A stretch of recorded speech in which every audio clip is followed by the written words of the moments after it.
مگر کمال نقطہ دیکھیں، شروع ہو رہی ہے سبحانک اللہم و بحمدک،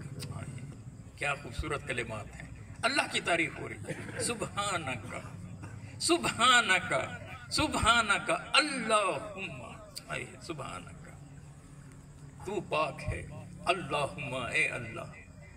اب کتنے خوبصورت کلمات کے ساتھ اس کا تذکرہ۔ اب یہ بندگی ہو رہی ہے، بندہ بندگی کر رہا ہے، اللہ کی بندگی کر رہا ہے، ادھر اللہ کا ذکر کر رہا ہے، ادھر ساری اپنی بندگی رب کے سپرد کر کے پھر اسی نماز میں بولتا ہے التحیات للہ والصلوات والطیبات، یہ بول کر پھر کہتا ہے السلام علیکہ ایہا النبی، اے پیارے نبی آپ پر سلام ہو۔ بیٹھا پاکستان میں ہے مگر رابطہ مدینہ میں کر رہا ہے، بیٹھا کینیڈا جاپان امریکہ میں ہے مگر وہاں سے بیٹھ کر گنبد خضرا کی طرف متوجہ ہوتا ہے اور اپنے آقا و مولا علیہ السلام کی بارگاہ میں یوں عرض کرتا ہے السلام علیکہ ایہا النبی، یا نبی اللہ آپ پر سلام، آپ پر سلام۔ عبادت خدا کی ہو رہی ہے، ذکر خدا کا بھی ہو رہا ہے، خدا کے محبوب مصطفیٰ کا بھی ہو رہا ہے۔ یہی انداز ہمیں قرآن مجید میں دکھائی دے، اور قرآن کتنے خوبصورت انداز میں کہتا ہے وَرَفَعْنَا لَكَ ذِكْرَكَ، کس چیز سے بلند کیا؟ کسی کا ذکر نہیں کرتا، مطلقاً اپنے محبوب علیہ السلام کی بات کرتا ہے، ہم نے آپ کے ذکر کو بلند کیا۔ ذرا دیکھیں نا، اگر میں نے کسی چیز کو بلند کرنا ہو، یہ گھڑی پڑی ہے اسے میں اٹھا لوں تو کتنا بلند کروں گا، یہ بلند کیا، پھر یہ کیا، یہ کیا، یہاں تک میرا ہاتھ جائے گا وہاں تک بلند کروں گا، کھڑا ہو جاؤں گا تو اور بلند کروں گا، یہاں بیٹھا ہوں تو یہاں تک میں اسے پہنچا سکتا ہوں، چھت پر پہنچ جائیں، پہلی منزل پر، دوسری پر، تیسری پر، ہماری بلندیوں کی حدود ہیں، جتنی بھی کسی چیز کو بلند کریں گے پھر ایک مقام پر جا کر وہ چیز رک جائے گی، مگر ذرا غور تو کیجئے یہاں بلند کون کر رہا ہے؟ میرے محبوب علیہ السلام کے ذکر کو کون بلند کر رہا ہے؟ جو لامحدود ہے، لامحدود ذات فرما رہی ہے وَرَفَعْنَا لَكَ ذِكْرَكَ، گویا جیسے وہ لامحدود ہے ویسے میرے محبوب علیہ السلام کے ذکر کی بلندی کو بھی اس نے لامحدود کر رکھا ہے کہ انسانوں کے بس کی بات نہیں کہ وہ یہ سوچ سکے کہ کتنا بلند کیا۔ اور یوں بھی محسوس ہوتا ہے کسی اور چیز کا ذکر نہیں کرتا کہ ہم نے فلاں سے آپ کے ذکر کو بلند کیا،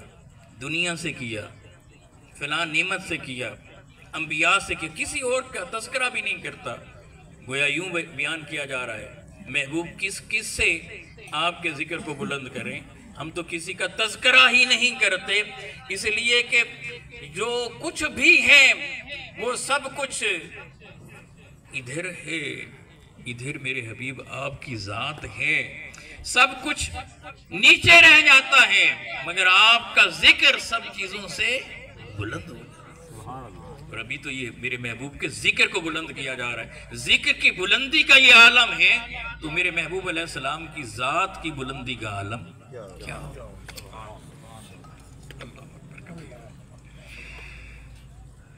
اور پھر ایک حدیث میں، حدیث قدسی شفا شریف کے اندر یہ حدیث آئی، حدیث قدسی اللہ سبحانہ وتعالیٰ فرماتے ہیں اے میرے محبوب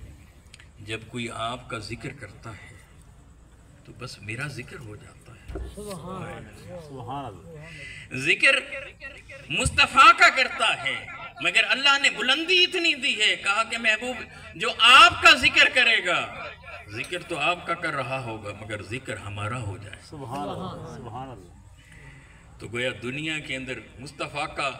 جو ذکر کرتا کرتا اللہ کی بارگاہ میں پہنچے گا تو وہاں یہ بھی دیکھے گا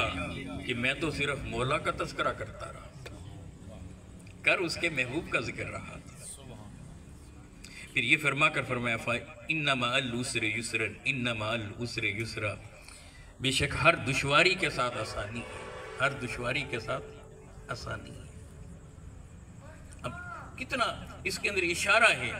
کہ حضور اکرم صلی اللہ علیہ وآلہ وسلم کے سامنے کتنی دشواریاں تھیں،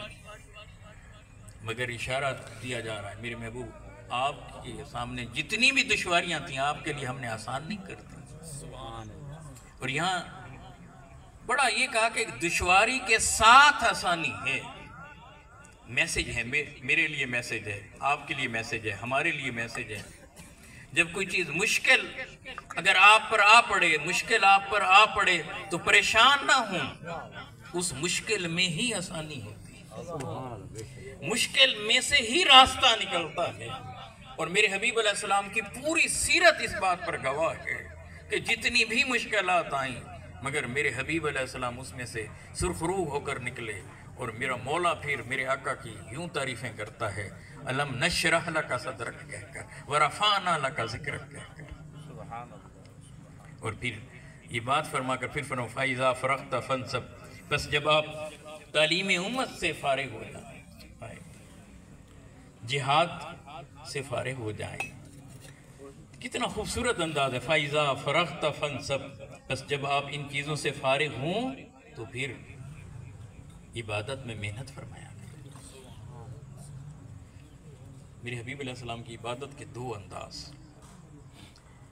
یہ یاد رکھ لیں، حضور اقدس صلی اللہ علیہ وآلہ وسلم کی پوری زندگی عبادت میں تھی،